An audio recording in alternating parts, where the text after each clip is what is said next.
Reproductive health. What do we understand by reproductive health? It means reproductive organs working normally. But according to WHO, reproductive health is total well-being in all reproductive aspects. That is, overall reproductive aspects in total well-being.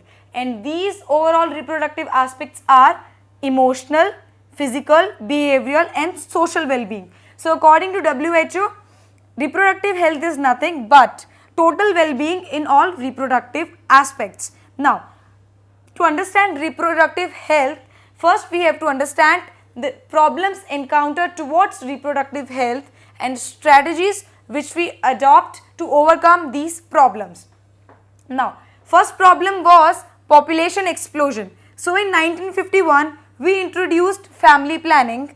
It is a mass scale program which made general public aware of various methods towards family planning and advantages of the family planning.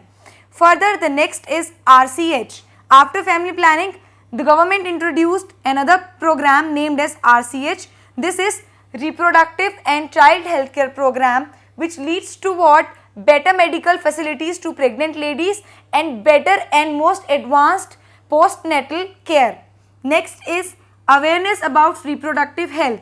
As we know, in India, maximum number of people of our population are in marriageable age. So we have to create awareness about reproductive health to them, so that any sexually transmitted disease, that is STD, or any other reproductive health measure can be taken as early as possible and can be cured with best of the medical facilities available with us. Next is sex education. That is, we are introducing sex education in schools because adolescence is the age when it is of great importance to make adolescents understand what is reproductive health, how we have to maintain this, and what are the various measures which we have to take.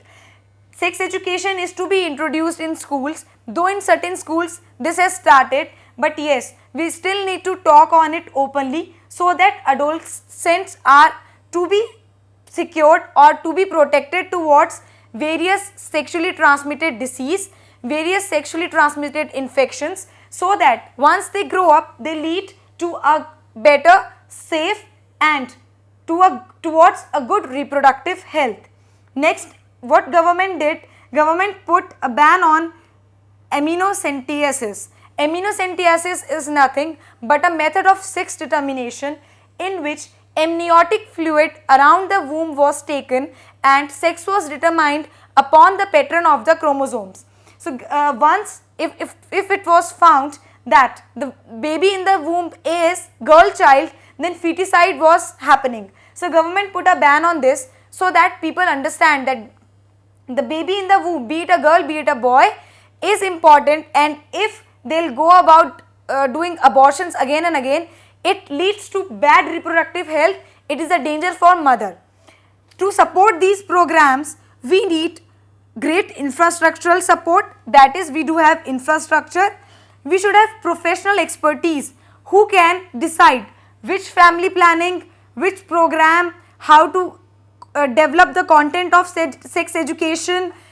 Amniocentesis is banned, but if allowed, on what terms it should be allowed, because in certain cases amniocentesis is done to determine whether the fetus in the womb is healthy or is not. Then is the material support. Even if we have strong infrastructural support, professional expertise, but we don't have the material, even then we cannot support these programs and the strategies to overcome reproductive health problems. So once reproductive health problems are encountered and strategies are adopted to overcome them, then we will see that around us people are of good reproductive health. They have the awareness about STDs, AIDS, etc.